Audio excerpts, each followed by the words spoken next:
Welcome to Khmer Voices, where we shine a spotlight on the achievements of the Cambodian diaspora around the world.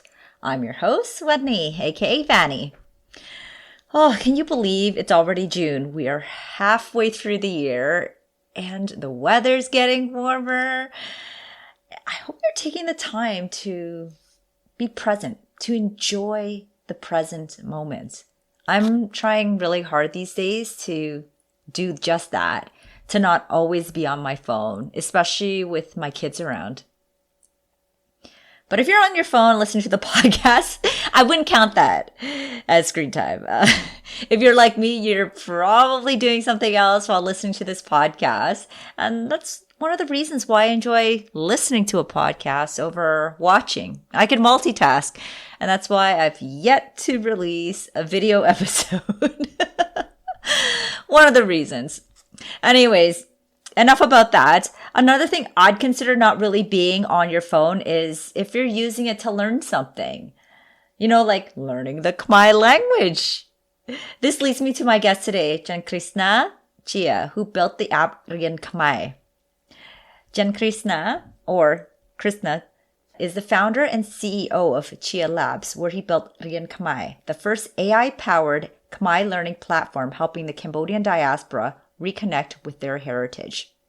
With a Bachelor of Science in Computer Science and a Master of Science in Wireless Communication, Krisna has over 20 years of technical leadership in wireless technologies, software development and validation, as well as artificial intelligence and machine learning. Beyond technology, he serves the Cambodian community as Vice Chair and Khmer School Director and Teacher of the Cambodian-American Community of Oregon.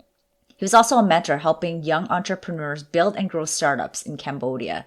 He's passionate about leveraging technology to transform cultural preservation, education, and agriculture, empowering Khmer youth in STEM and building solutions for underrepresented communities.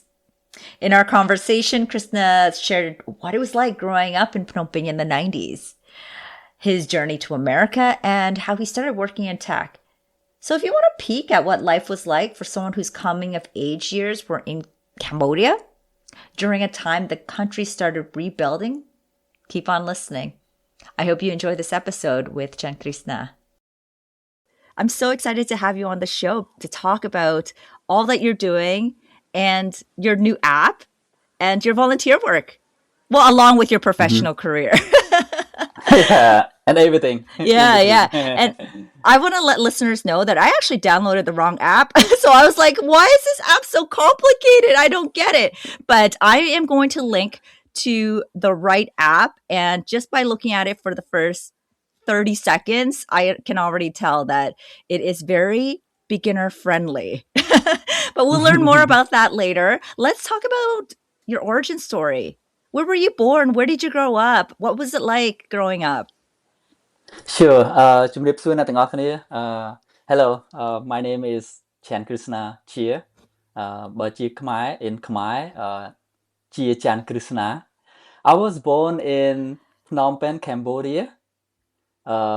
My dad is from Posat province and my mom is from Kampong Cham, but they met in Cambodia after the Khmer Rouge regime, and they got married in 1981 and gave birth to me, and I was born in Phnom Penh. Growing up, we didn't really have much during that time, right after the genocide. We didn't really have much, and I was living close to the royal palace, really close to Sakandal. Growing up as a kid there, it was there's challenges.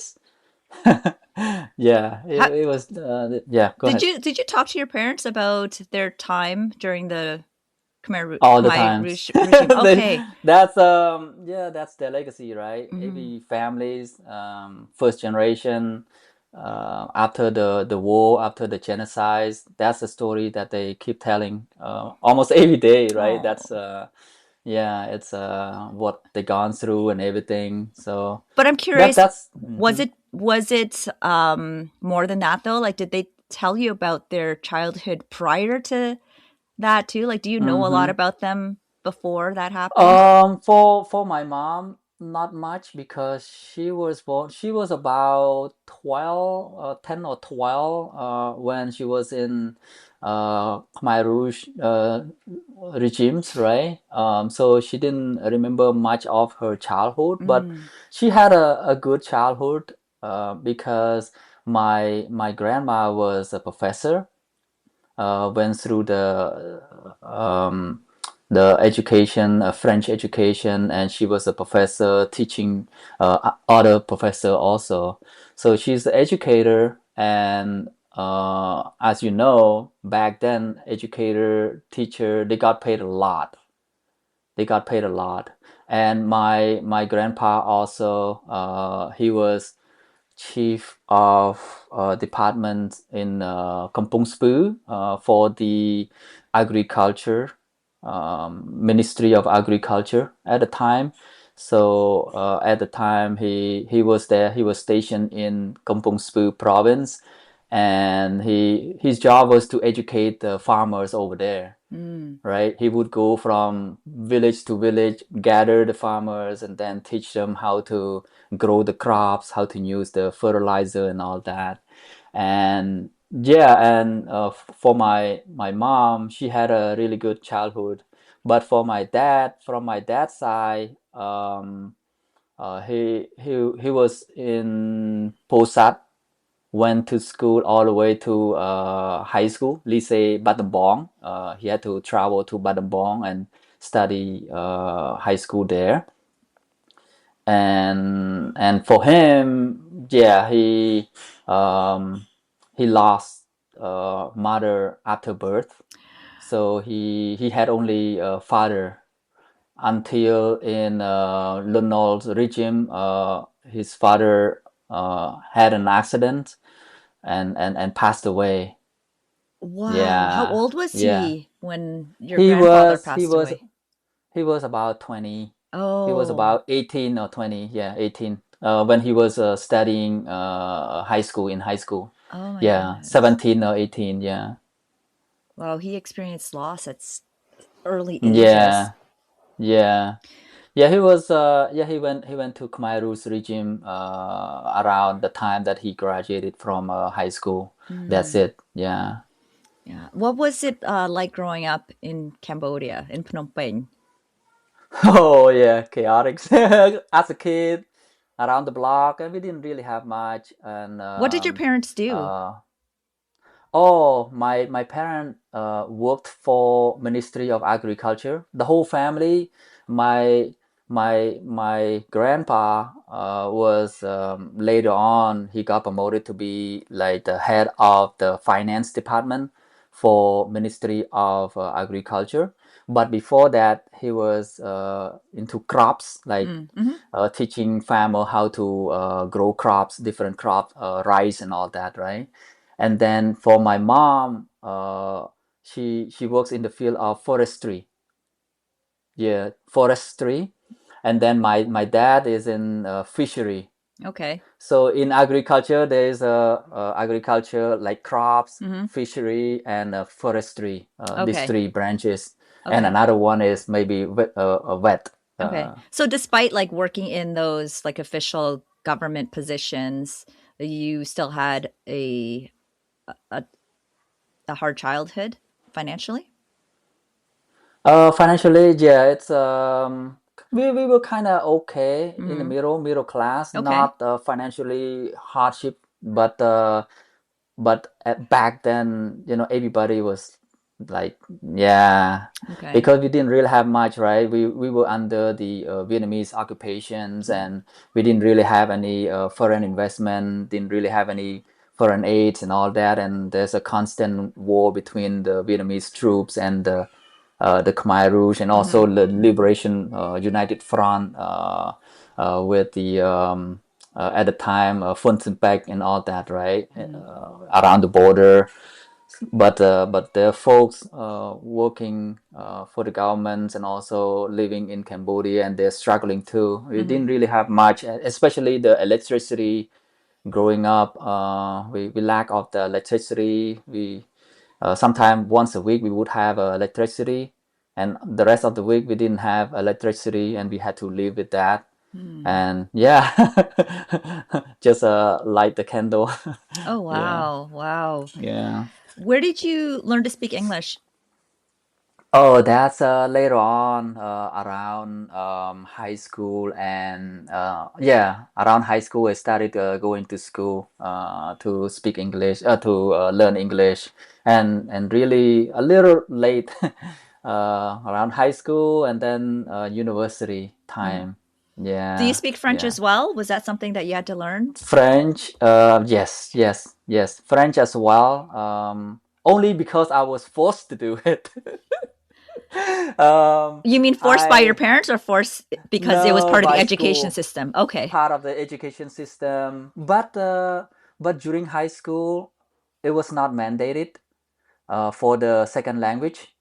Only after I graduated high school, I got a full scholarship for a law degree, Mm. and I had to go to school, and they taught in French at the Mm. time.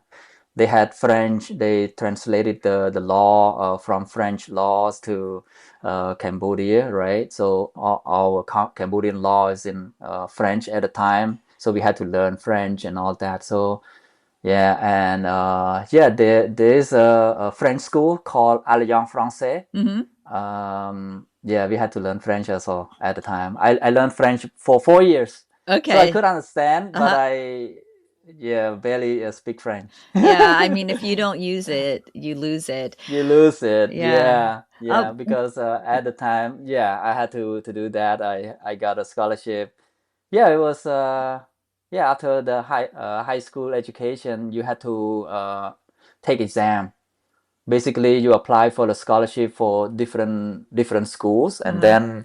and then you take exam and you compete with other people for the spot, limited spot, right? Mm. Like law, I remember there were like 3,000 candidates apply for law, and it's on the same day with business and economics and law. These three school, they ask you to take exam at the same day, so you have to choose one. Hmm. And at the time, business was the most popular. There were like 5,000 people applying for business, and then economics second. There were like 4,000, and law is like 3,000, right? So I took law. So because you thought you'd get a better chance? Is that why? Yes, yeah, yeah, yeah, yeah. So yeah, and then they chose 125 scholarship spots that you Wow. could get a full scholarship for 4 years, right? Yeah. So I got in, and but at the same time, after studying, I didn't really like law that much. Mm. I love computer better. Hmm. Yeah. Well. I I actually the third day of the exam there is a computer science. So the first day was these three, right? Business, economics, and law. And then the second day was like medical school, right? Medical school and agriculture school. And then and for me, the second day I applied for to be the pharmacist. So I was into pharmacy also, and then the third day is computer science, and the deco, what do we call architect? Uh-huh. Yeah, the architect and computer science, and that's the third day. So I applied for computer science, but these two, they took in only like 20 or 30 spots out of thousands of people. Wow. So I couldn't get in. I I. would have yeah Mhm. gone in as a pharmacy school, or yeah computers, Well. but still computer, we had a private school in the evening, so Uh-huh. that's why I took the private school. So I was doing a dual degree, Oh my bachelor degree. goodness. Wow. So after 4 years, I got two degrees, law and computer science. Amazing. I'm curious, Yeah. when you were growing up, here in the diaspora, like in Canada, the Mm-hmm. US, France, New Zealand, or Australia, wherever outside of Cambodia, a lot of parents always just said, Khmer. but they never really directed us to go anywhere. Like we didn't have Yeah. guidance on how to navigate the education system, whether it's elementary Mm-hmm. school, secondary, Mm-hmm. or post-secondary school. What was it like for you? Did they kind of guide you into like, hey, you should consider these are kind of options you should look at? Or did they just say Khmer as well? Actually, the same thing, Cambodian, because they were busy with works and all that. So I think maybe you folks can relate also over here, right? First generation, they're struggling financially, professionally as well, right? They're trying to make money, put food on the table to feed us, right? So they didn't really have time. My parents as well, they didn't really have time to really guide me through the educations and all that. From time to time, when I was struggling, sometimes they try to at least spend some time to go over my homework or assignment, but it's not regular. There's no routine or anything like that. So yeah, there was nothing forced upon me to kind of go into one direction or the other. It's more like me figuring things out by my own, Mm-hmm. and it is more like a peer association as well. I was growing up elementary and middle school. I was not really doing well, but then when after I got into high school, that's when I started hanging out with good peers. Yeah, I was fortunate enough to have some of the most outstanding students in Siswat High School as a friends. So I was hanging out with them and then got to learn more from them from a different subjects. So I was good at math, physics, chemistry, and biology, and also Khmer literature as Mm. well. So one thing I was not really good at was something related to memorizing, like histories. History, like in Cambodia, they were teaching kids like to remember the date, the event, and all that. So it was Mm-hmm. really hard. I find it really challenging to remember the dates and everything. So I'm not good at memorizing. That's why I'm good at solving problem Uh-huh. logically, thinking on the spot, but asking me to remember and memorize things, I'm not that good. That's why for law you have to remember the article of the laws and everything, Yeah. and Yeah. also speakings and yeah, convincing other people. I'm not really good at it.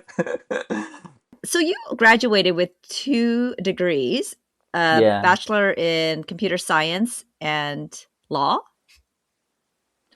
Yes. Okay. How, Law during the day, mhm. full-time scholarship, and then computer science at night, Okay. private, yeah, What happened school. after that? How did you make your way to the US? Yeah, so after graduation for 4 years, right? 4 year degree, bachelor degree, I was studying TOEFL, like English, really putting more effort to pass the TOEFL test because my uncle and aunt uh, visited Cambodia, and at the time they were telling me that, hey, you should study hard if you want to come to the US and continue your education. You should study English more Mm-hmm. and pass the TOEFL test because over here, in order to go to school, be admitted into the graduate program, you had to pass a certain TOEFL test. I think 5 or 600 at the time. It was 600 score. Yeah, I had to study. I spent some time studying English, focusing on a TOEFL test.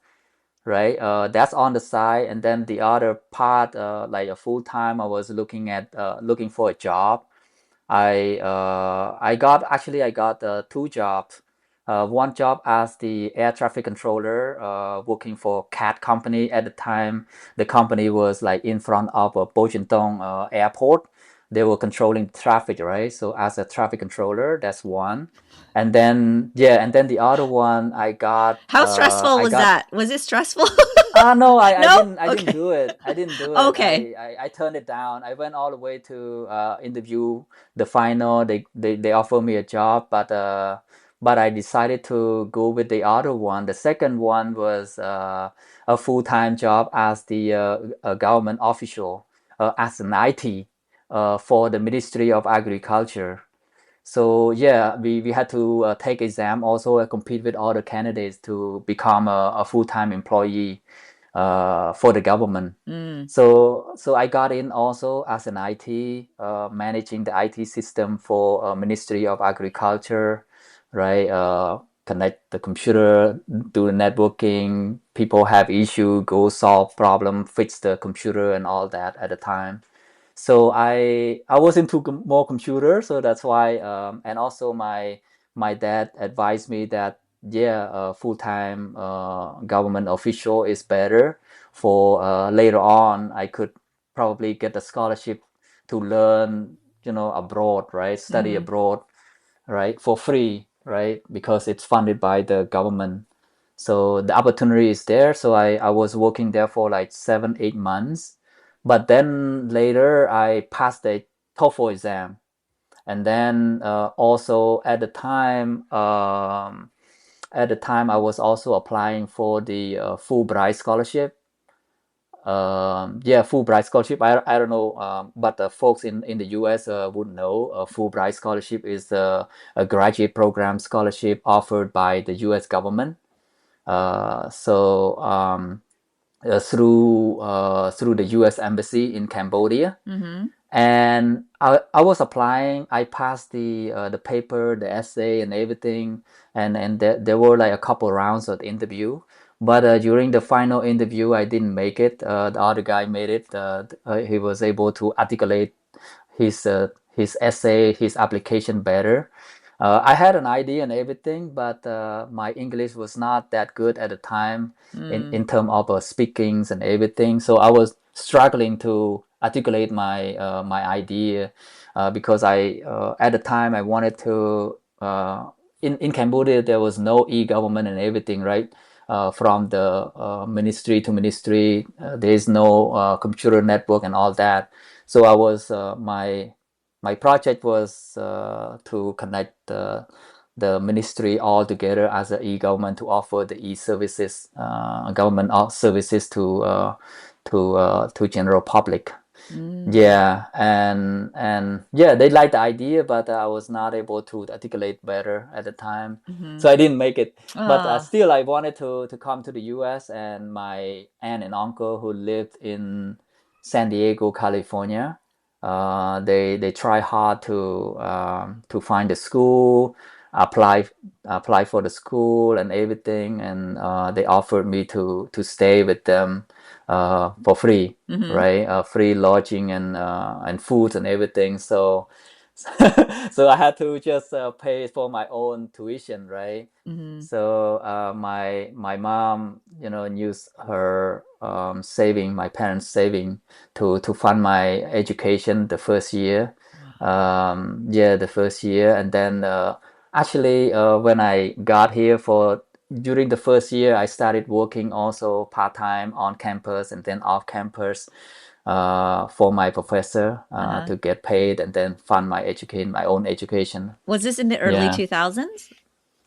Early 2000, yeah, Okay. 2003, 2004, yeah. I came here 2004, 2003, December 2003, and started my education 2 year at the private school here, National University, Hmm. for 2 years. Yeah. So was that an undergraduate degree that you were pursuing? Uh, Graduate. Oh, it was a okay. Okay. Yeah, it was a graduate. So I had to take some classes that I didn't take back Mm-hmm. home, Mm-hmm. but they were able to honor some of the classes that I did during my 4 year degree over there.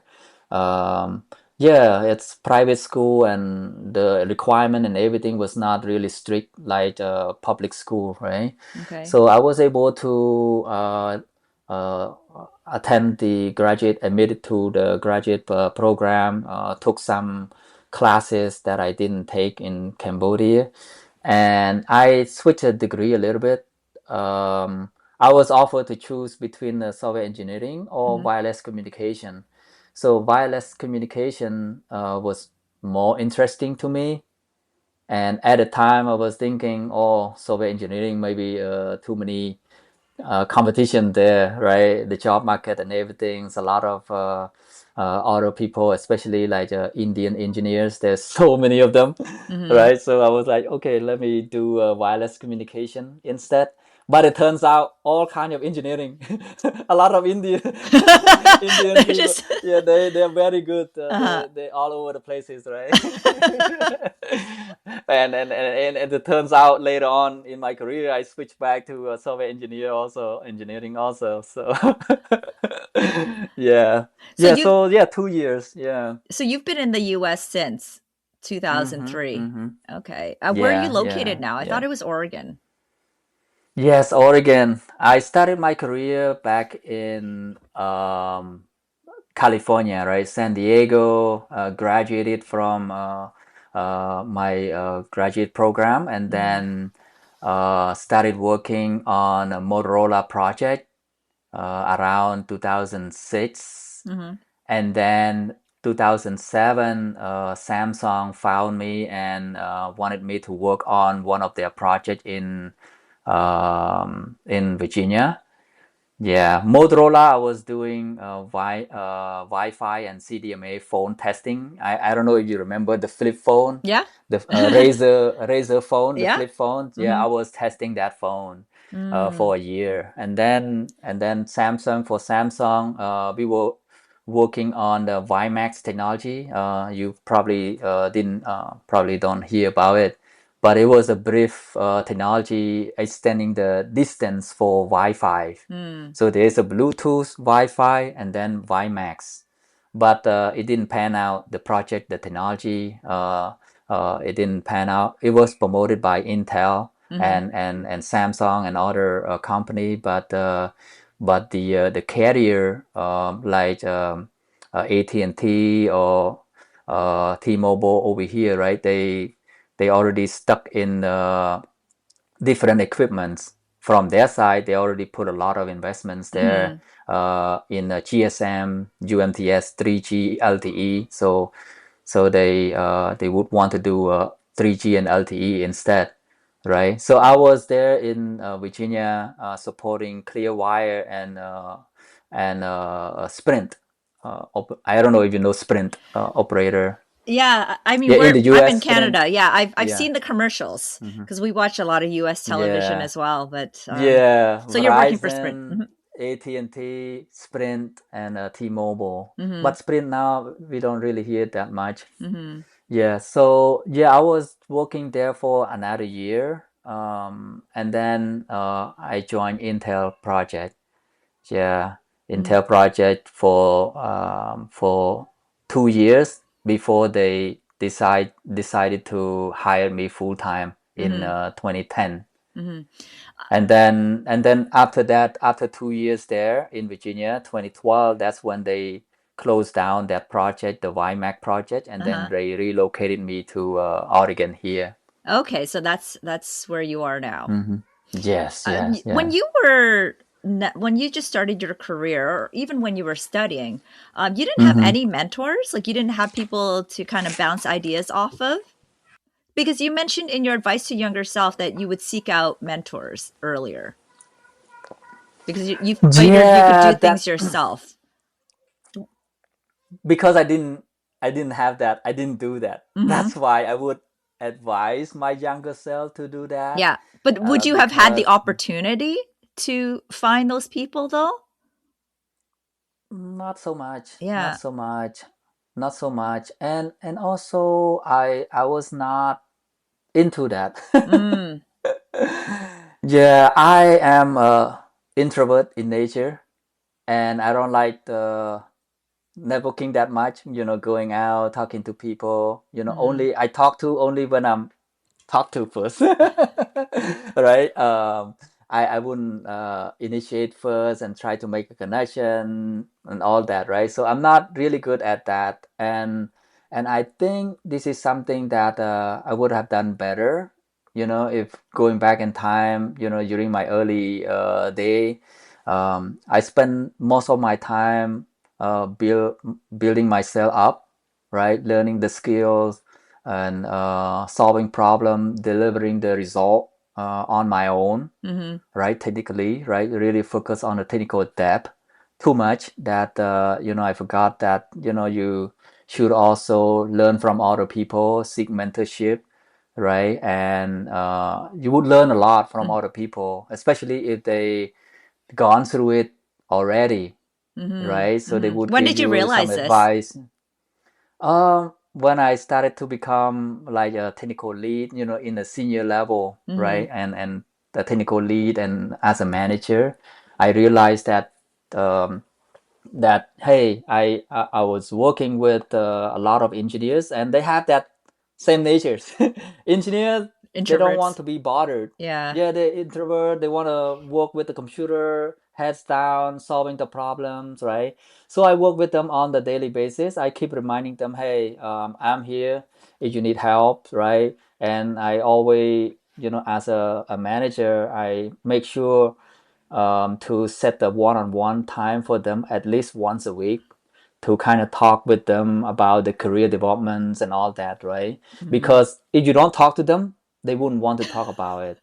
Just like me, I Yeah. wouldn't want to talk at the time with my manager. Uh-huh. I didn't want to talk about future plan, about future career, Yeah. career development, put in the plan in writing, the goal, objective, this year, what I want to achieve and all that, right? For us, we just want to, like as an engineer, just want to solve technical problem, the most challenging problem. Okay, what was the challenge that I want to solve, right? You kind of get into that routine only, right? Working with the computer. But as you grow into a leadership level, you cannot just solve problem alone, right? You look at the problem, from a system perspective, and in order to solve a complex problem, you cannot solve the problem alone. You need more people. You need people to buy in and go together and solve the problem together, right? So you've been in the technology space for about 20 years now, but you Mm-hmm. also serve as vice chair and Khmer school director for the Cambodian community. More Mm-hmm. specifically, Yeah. the Cambodian-American Community of Oregon. Tell me Yeah. about that. How do you have time to teach Khmer, plus serve as vice chair, Yeah, actually, and have a going back, family, right? young family as well?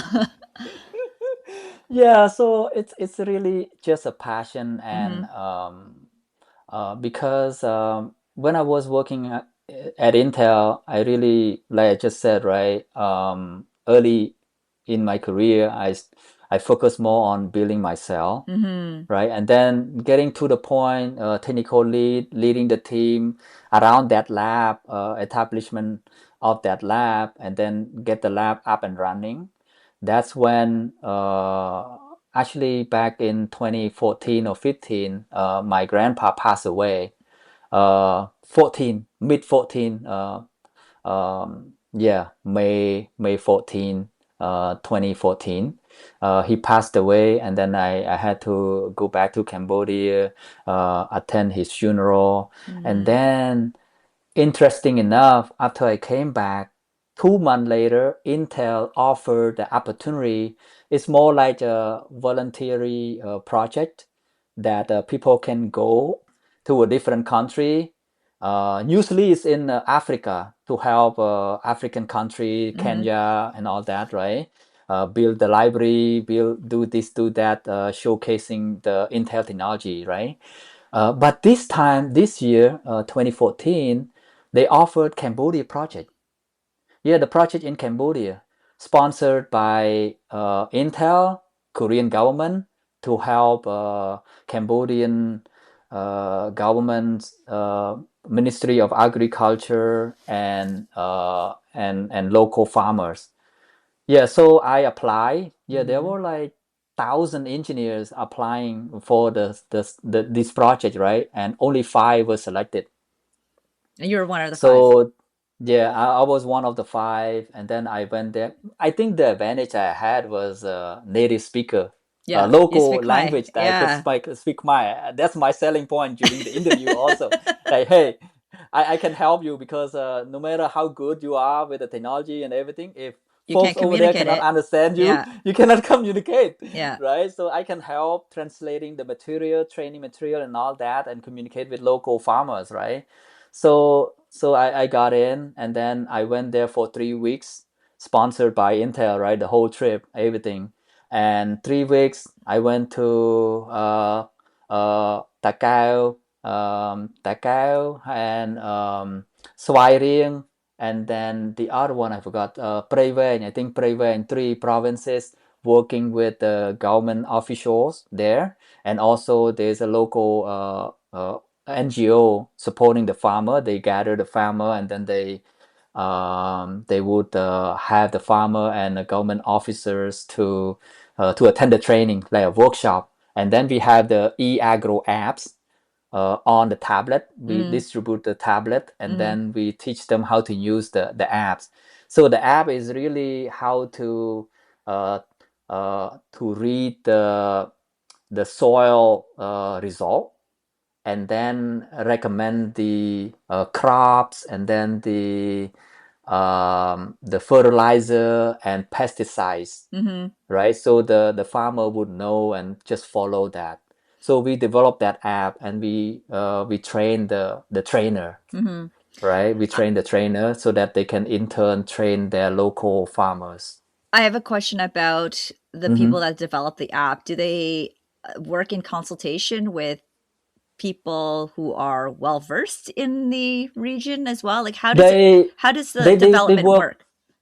they work with the Ministry of Agriculture. Okay. The Ministry of Agriculture, they have the data set hosting in the backend server, right? And Mm. then the app is just a front end mobile apps that would you enter the result of the your soil, Mm-hmm. nitrogen, potassium, and all that. You put all of these uh, result and then query the result from recommendation from the Ministry of Agriculture server, backend server, right? Yeah, and then you get the recommendation, and then you print it out for the farmer, and then the Mm. farmer would go and buy whatever in the recommendation. Oh, cool. Yeah. Is this something that is still used today? I'm not sure. I think they stopped using it because after the promotion was expired, they didn't want to pursue. I guess I don't know Okay. because we offered like 5 or 10 years license free Mm-hmm. for Ministry of Agriculture at the Mm-hmm. time, Mm-hmm. and I can't I kept thinking about it. I don't know. It's something that whenever I talk about it, I get a goosebump because of my grandpa, right? Back in the 60 and 70, he was going from village to village and gather the farmer, and he trained the farmer verbally, right, Mm-hmm. in person, and then with his papers, his knowledge, like he shared, right, and then his knowledge is built up and written, and then that's right now in the cloud, the Mm-hmm. server, right, in the Mm. digital form, right. And Mm-hmm. then for me, from Intel, using the technology, the tablet, the app, and then retrieve his knowledge and then show it to the farmer now in a different form, Mm-hmm. it just, It's I full don't know how to circle. describe. It's a full circle, right? Yeah. Yeah, Oh. it just, I was just, yeah. And in, like in honor of his memory, also after he passed away, and I was given that opportunity. Mm-hmm. So I was just amazed, yeah, about the opportunity. And since then, it was like a inflection point that I think I wanted to do more for the community, right? Mm-hmm. And ever since, when I came back, I started looking for the Cambodian community in the US, and I found CACO. That's when I joined the organization as a member first, and then joined the board, and then more active.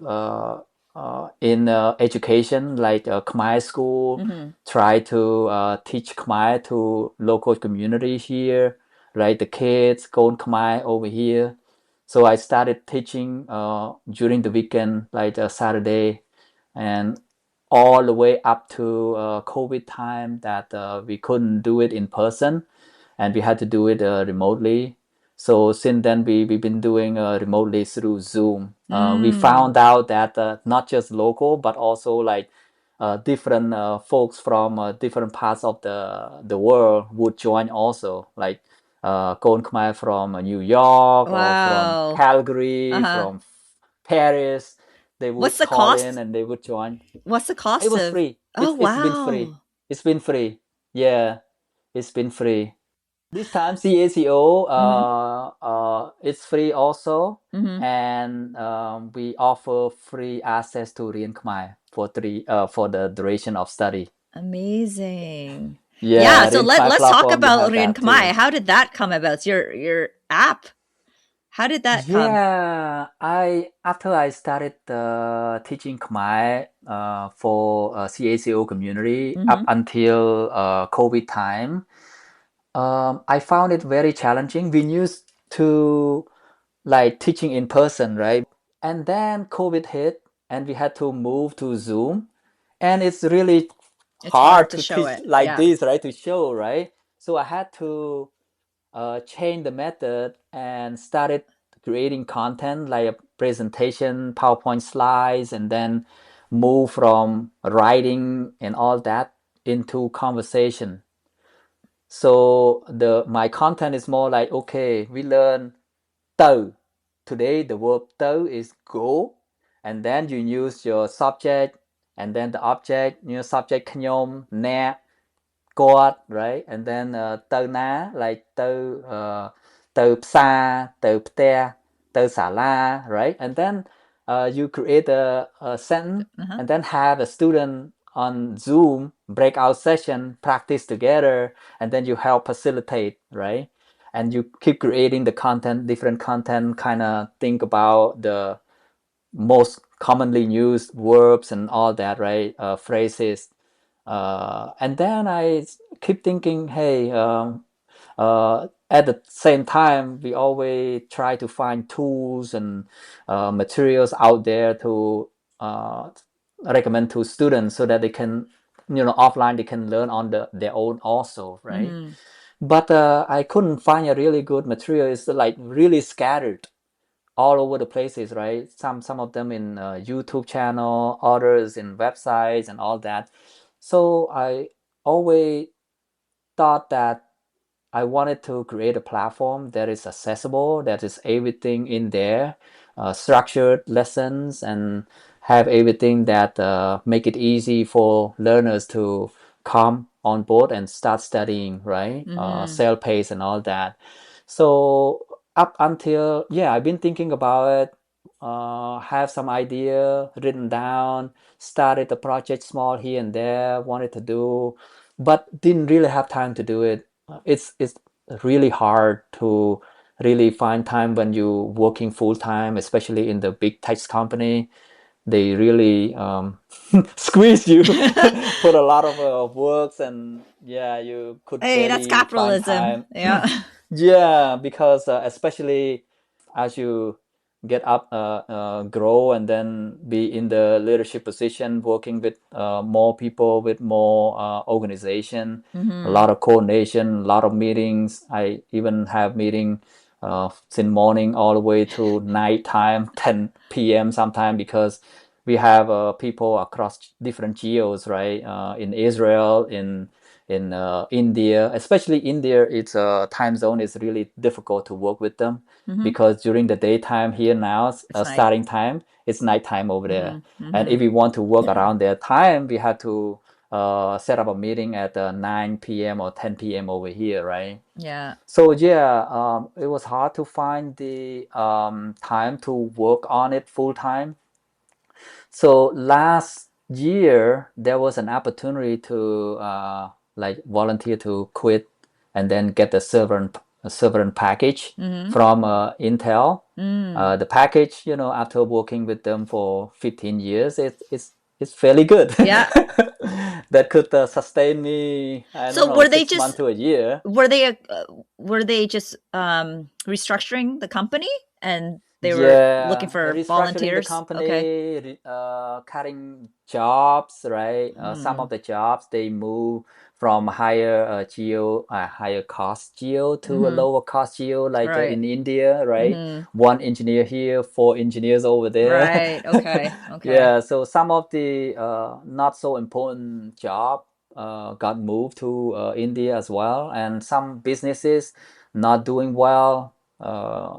If they could outsource it, they outsource it, right? So yeah, there's a coming in wave. My team got impacted also, and I had to, deliver bad news to several employees as well. A lot of stress around that as well. It's probably I hate those moments the most, right? Especially, the first wave, second wave, those impacted more, like they were not doing well, they're low performer, it's okay. Yeah. But getting to the point where they were meeting expectation, but you still had to let them go, right? Because their job is not there. The job was moved to Something India, for cheaper. example, Yeah. like, yeah, so it's to me it's tough, it's hard. And at the same time, when they're gone, who's gonna do it? Me as a manager, right?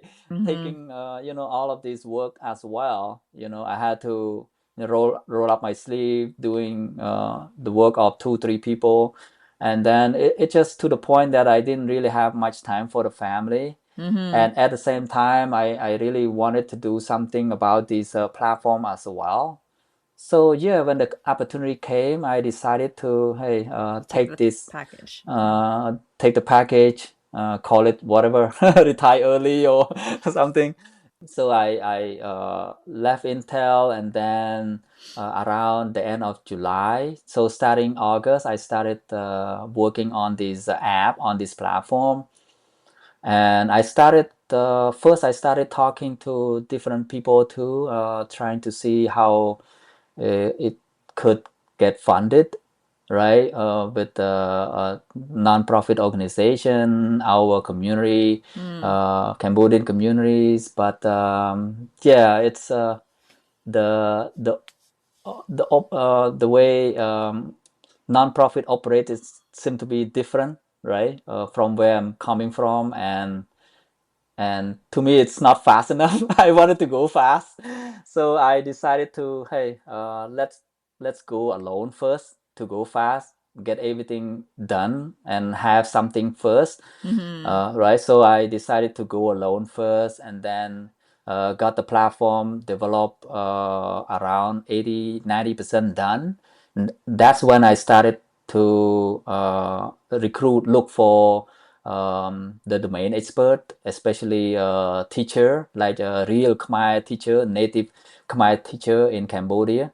So that's when, when I started having the platform ready for data entry, for, recording the audio and all that. So that's when I approach and look for Khmer teacher in Cambodia. First, I recruited project managers over there who could coordinate the project, who could hire, interview candidates, looking for teachers and all that to help me, right? So you funded all this yourself? Yeah, wow. yeah, on my own saving. Yeah, so yeah, found the project manager first, and then she recruit other teacher, two, three teachers.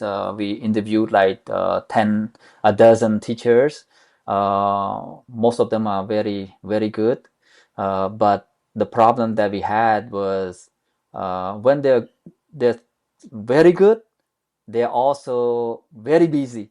Yeah, high Right? demand. Because Yeah. they're high demand, and as you know, teacher in Cambodia, they don't make a lot of money.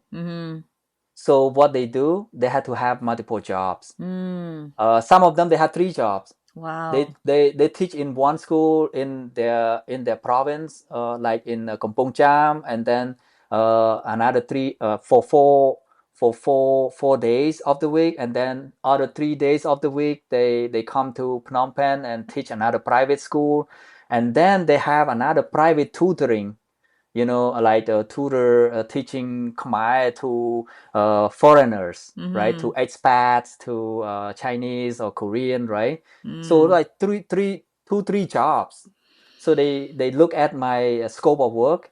They said, no, I cannot do it, right? So yeah, until I found a couple teachers who had more time to spend to review the curriculum, design the curriculums, and then design the material, the lessons and dialogues, and then we found the content assistants to help us with the data entry and I record audio, like doing a voiceover, and yeah, and record and put on our platform. So when did the app launch? February 28th. Oh, this year. Yes. So it's brand new, Last month. basically. Yeah, Yes, last wow. month. I went to Cambodia January 3rd, January 8th, I think, for 2 months. Yeah, for Okay. 2 months. I wanted to finalize that, work closely with the teachers there, with the team there. And then yeah, in 2 months we finalized it. It was not 100% complete either. There's some leftover, but it's in like advanced level, right? But we decided to launch it anyway because everything is ready. We submitted the apps for the review with the App Store, and Android got approved for both of them. Everything is ready. We have a beginner, intermediate, and all that. So I felt that, hey, we didn't have to wait until everything is done, right? Because the contents, as you know, just like Netflix, you keep adding the contents, right? You grow and you keep adding the content, you keep adding the lesson, the dialogues, and all this. So I think I said it's okay. Let's launch it, and then we keep adding and adding. Every week we have new lessons now. Yeah. So with the app, there are free lessons, but if you want to advance further, you pay for it. Yes. Okay. Yes. And then Yes. did you mention that your students get free access to the whole app for 3 years? Yes. Okay. I think I have that too, Oh, but is that what you for 3 years? for No, how no, no, long? no, For no. how long? No, no, no.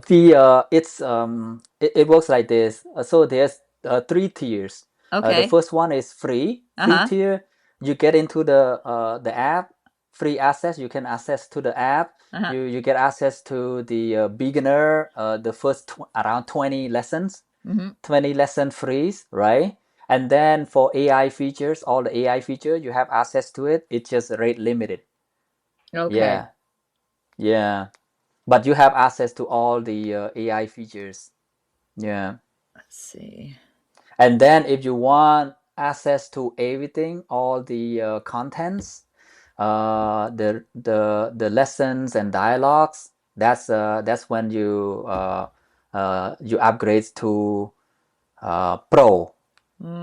So Okay. Pro tiers, you can access to everything, all the lessons, and then you have more rate limit usage for the AI as well, like 5 times the free plan. Okay. Yeah. So I am going to start off with the free stuff and then advance my way up to second and third tier. Yeah, yeah, yeah, yeah, yeah. Okay. All Yeah, but right. I found that some folks they look at it, and especially for a serious learner, they used to take some classes, my private class or Zoom session and all that. They found it very affordable, that we what we have, Yeah. right? Because typically for the pro, $10 a month, but Oh, now wow. we're running the promotion to only $5 a month. Oh, wow. Okay. So how Yeah, long does that yeah. promotion go for? Promotion limited time. Soon. Do your kids. Yeah. I heard kids prior to recording. I heard kids in the background. So do your kids speak Mm. fluent Khmer? Learning both Learning. language, Okay. bilingual. Oh, Yeah, nice. Okay. bilingual. Yes, I try to teach her Khmer also, and she was the first user. Ah! How old is she? How old's your daughter? She's two. She's She's two. two. Yeah, She's yeah, the first user. Wow. yeah, yeah. She would go to the everyday lesson there, Uh-huh. everyday words lessons, Uh-huh. and like learn about okay, mod, Uh-huh. mo, Uh-huh. nè. So she repeats after me there. That's my sounds in those lessons. Okay. Oh, Yeah, amazing. So yeah, yeah. she's still young, so she's gonna Mm-hmm. be bilingual for sure. Bilingual, but it seems like I noticed that she picks up English faster. Well, she's surrounded by English. You live in Yeah. a predominantly Well, English speaking. surrounding over here, no. I Oh, in mean, your here household. in Khmer household, I speak Khmer with Yeah, but her, does she right? But the media and everything? she had some like a screen time, 30 Exactly. minutes a day, And then when and you're going out shopping yeah. and stuff, like everything's Mm-hmm. in English. So Yeah. Yeah, uh she kind of okay, if she doesn't know in English, then she would speak Khmer. yeah, If she knows in English, she would speak English first. a lot of people my age who came to North America at a really young age, we don't speak fluent Khmer, and Mm, it's some of us, a lot of us don't read or write it, and I mm-hmm, find that a lot of us, a good handful of us, are trying to relearn the language. mm-hmm. What is your goal with the app? What do you hope to achieve with it? Yeah, for my apps, right? We have a clear mission and vision in terms of the mission, right? Right now on a daily basis, right? The platform as a team and me also, we are reconnecting Cambodian diaspora with their heritage root.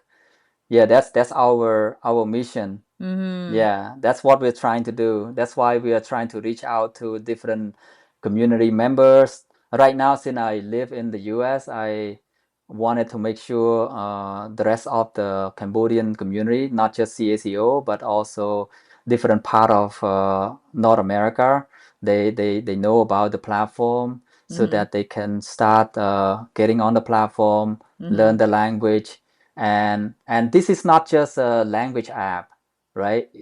Once you get on the platform and you start learning every lesson, there's a cultural context that we try to put in as part of the lesson also to teach people about the culture Mm-hmm. as well, Mm-hmm. right? So there's a cultural aspect to it as well, because in the end of the day, we want people to identify themselves as Khmer, right? To learn the language as the bridge, and then to get into the Cambodian culture, Khmer Mm-hmm. tradition, Mm-hmm. Khmer heritage, right? And Mm-hmm. identity, right? So that's what we don't want to lose. We want them to know what is Khmer, right?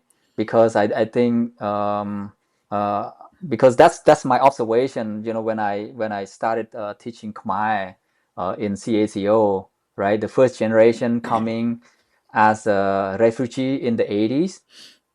They went to school, they went to college, they could speak English. I mean, they could speak Khmer fluently, Mm-hmm. 100%, right? And then their kids, the second generation, now going to school or finish school, getting into the career, working, right?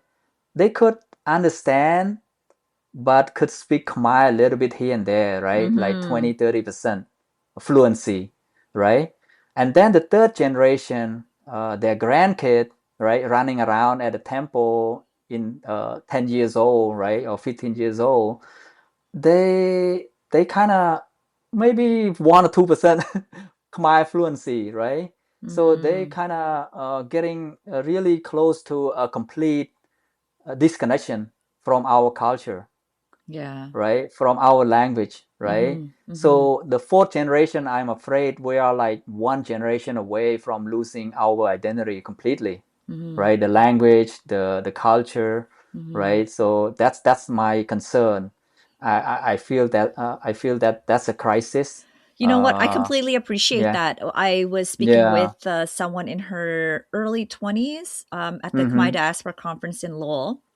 And she was Mm-hmm. saying how, she's really curious about our heritage, but Mm-hmm. she finds it difficult sometimes to really understand and grasp why we do certain traditions, why we do certain things, because her Mm-hmm. Mm-hmm. mother was not able to explain things Mm-hmm. to Yeah. her. And she's Yeah. like, well, if you Yeah. guys expect us to pass on the heritage, then how, Mm-hmm. but you can't even, explain why certain things are being done, then it's going to be hard for Mm-hmm. us to pass it on, right? Like there's Mm-hmm. that Mm-hmm. connection is lost there.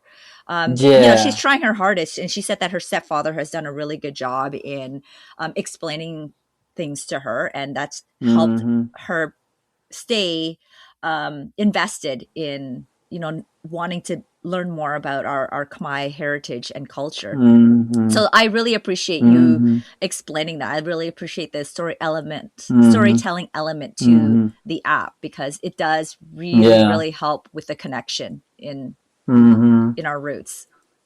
Yeah, yeah. So that's really our mission, and yeah, I envision that all the the person that you just mentioned, right, included every Cambodian child, no matter where they're born, right, because a lot of family, after the Khmer Rouge, we are scattered, right, all around the Mm-hmm. world, right, from the U.S., Canada, France, Australia's, right, different part of the world, right, no matter where they're born they can connect with our heritage, right? Through the language, the culture, the family that they have growing up with the family, all of these, they should be able to reconnect with their Khmer heritage. Mm-hmm. Yeah. Mm-hmm. In the end of the day, when they travel and go back to Cambodia, I want them to feel like they are the insider. They're not the outsider, right? When they go to Siem Reap, they go visit the temple, right? The Angkor Wat temple. They should Mm-hmm. feel proud to be Khmer, right? This is my temple. My ancestor built it, right? Mm-hmm. We come from greatness, right? So they should be proud of that. Yeah. Yeah, yeah. Yeah. I didn't ask you. When you were growing up, did you have certain people that you looked up to? My grandpa. Yeah, I yeah. was close with him. Yeah, growing up, my dad was he went to Vietnam for education, Mm-hmm. continue his education at the time because he was employed with the government and they sent him to Vietnam to get more education and all that. And then my mom also continued with her education also went to school and so I spent most of my childhood living with my grandparent and my grandpa was the closest I close to him and I looked up to him and he was quiet a man of a few words but his word is full of wisdom Oh. and he was kind and compassionate and yeah he just the way that he conducted himself and people helping people around him and the story that he told me about his work in the early days, right? Mm-hmm. Working for the farmers. He never said that he worked for the government. He said he was working for the farmer, teaching the farmer, working for the farmers, and that was really inspiring for Yeah. me. Yeah, Yeah.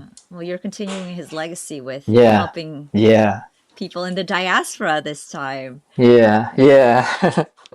Um, Before we wrap up, I have two more questions. First one is, what are one or two things that you'd like listeners to take away from your stories? Oh, yeah. I would say two things. First, when you are growing up, as a young professional like me, I Mm-hmm. would say, focus on growing yourself early, right? Build your skill, learn from others, and really understand your craft, right? That foundation compounds more than you realize, right? During the early age, early day working, get technical in the technical depth, right? You know what you're doing there, right? But then, second, at some point, you should, once you get into a leadership position, right? You should start also shifting from growing yourself to giving back, right? At some point, you should start thinking about that, giving back. For me, I became a full circle moment right now, right? Taking what I learned and then using it to help my community, right? So that's where the work started to feel more meaningful for me. Yeah. All right, last question. If people wanted to get in touch with you, connect with you, how can they do that? They can connect with me through Facebook. Search for my name. Yeah, I usually use Facebook to connect with my family and friends, or they can email me also. But Okay. Facebook is the best. Okay. Facebook or LinkedIn. Yeah, LinkedIn. I can be found there. Yeah, on the personal level, Facebook. Okay. Professionally, LinkedIn. Well, if anyone has any questions, yeah. Either should be fine, right? Yes. Okay. All right. Well, thank you so much for your time, Sam Alkunchirayan. Yeah, thank you for having me, and thank you, audience, for sticking with me for over an hour now. But I really enjoy talking about my story, about my work as well. So hopefully, it's useful for your time. Oh, Yeah, yeah, thank you, definitely. everyone. I'm looking Yeah, forward to getting into this app. And like you said, just 10, 15 minutes a day is all you really yeah, need to yeah. get reacquainted with our language. Mm-hmm. Even though Chankrisna grew up in Cambodia, I saw a couple parallels with his story in those of us who grew up in the West. Parents were so busy working, trying to make enough money. We were navigating the education system on our own and not really knowing what we want to do. So more similarities than expected, So I've spoken to a couple people who've used the ReanKhmer app, and they told me it's really easy to use and it's an excellent app. I've yet to practice on the app, but it's on my to-do list for this summer when things slow down a bit at the Cambodian Cultural Center, and while Khmer Voices takes a break in preparation for season 3. Now, speaking of season 3, the next episode in a couple weeks will be a solo one. I'll reflect on my 3 months since resigning from my day job, insights from Khmer Voices interviews, and where Khmer Voices is headed. By the way, if you're in Hamilton and you're listening to this, Hamilton, Ontario, Canada, by the way, not Hamilton, I believe it's in New Zealand. Not Hamilton, New Zealand. Hamilton, Ontario, Canada. If you're listening to this, I'm doing my first live show there on July 5th. It's pretty exciting stuff. Anyways, I'll provide a link to the tickets in the show notes if you're interested in attending. I'll see you again in 2 weeks. As always, Sam Alkunchirayan for listening to Khmer Voices.